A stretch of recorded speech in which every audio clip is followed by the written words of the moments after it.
Hello all. ఎక్కడికి బయలుదేరిపింది? అర్ధరాత్రి అనుకుంటున్నారా? అవునండి, అర్ధరాత్రి 10 అవుతుంది. ఏం చేయాలో తెలియక బోర్ కొడుతూ ఉంది అని అలా చూస్తూ ఉండగా బీసీ రోడ్లో చాలా పెద్దగా గ్రాండ్గా పర్స్ చేస్తున్నారని తెలిసింది. సో ఇంకెందుకు లేట్, ఎలాగో పక్కనే ఉంటున్నాం కదా అని స్టార్ట్ అయ్యాము. అలా ముందుకు వెళ్తే మాత్రం ఎక్కడి నుంచి ఆపేశారో తెలుసా? జింక్ గేట్ నుంచి ఆపేశారండి. అక్కడి నుంచి నడుచుకుంటూ అలా ముందుకు వెళ్ళాం. క్రౌడ్ అయితే మామూలుగా లేదండి. మేము వెళ్ళిందే 10కి. చూసారా ఎలా ఉందో జనం?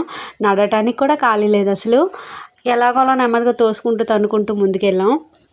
మా బొడ్డోడైతే నా చంకేకి మరి దిగలేదు. మనం ఫస్ట్ వెళ్ళేది ఎక్కడికండి? జ్యువెలరీకే. చూసాము, బ్యాగులు చూసాము, అన్నీ చూసుకుంటూ అలా ముందుకెళ్ళాం. అక్కడ నాకు ఎంతో ఇష్టమైన పాన్ కనబడిందండి. పాన్ కనిపిస్తే నేను అక్కడ తిన్నందే ముందుకు అడిగాను. అందరూ ఒక్కొక్క పాను లాగించేసాం. టేస్ట్ అయితే బాగుంది.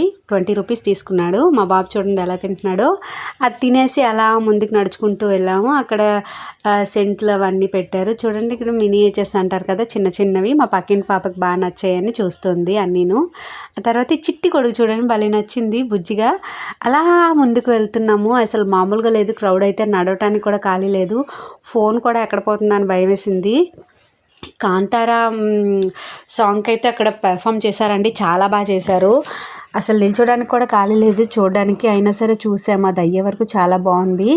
ఇంకా మా బాబు మొదలెట్టాడు ఏడుపు. వెళ్ళిపోదాం అని. అక్కడ చిన్న చిలక పీప దొరికిందండి. ఆ చిలక పీపతో అందరం ఒకసారి ఊదుకుంటూ మొత్తం అంతా తిరిగేసి, చిన్నప్పుడు మనం ఇలాగే కదండి ఆడుకున్నాం. మీలో ఎంతమంది పీపతో ఆడుకున్నారు? అలా సౌండ్లు చేసుకుంటూ అరుచుకుంటూ అలా ముందుకెళ్ళాం. మా ఆయనకి జంతువులు అంటే ప్రేమ ఎక్కువ అండి. అందుకని ఎక్కువ జంతువులను షూట్ చేస్తూ ఉంటారు. అక్కడ చెరుకు కనబడింది, తీసుకొని అలా ముందుకు నడిచాం. అక్కడ మళ్ళీ ఇంకొక కుక్క కనబడింది. ఆ కుక్కను కూడా ఆయన వీడియో తీశారు. మా బాబుకి ఆవులంటే ఇష్టం. వాటికి తినిపిస్తూ కూర్చున్నాడు. ఇంకా అలా నడుచుకుంటూ ముందుకు వెళ్ళిపోయాం. పోలీసులు అయితే చాలా ఎక్కువ మందే ఉన్నారండి. ఇంటికి వచ్చేసిన తర్వాత మా బాబుకి చెరుకు అంటే చాలా ఇష్టం అనమాట. కూర్చొని అది తినేదాకా ఊరుకోలేదు, తినేశాడు. ఇంకా అలా ఈరోజు ఎండ్ చేసామండి. Bye bye.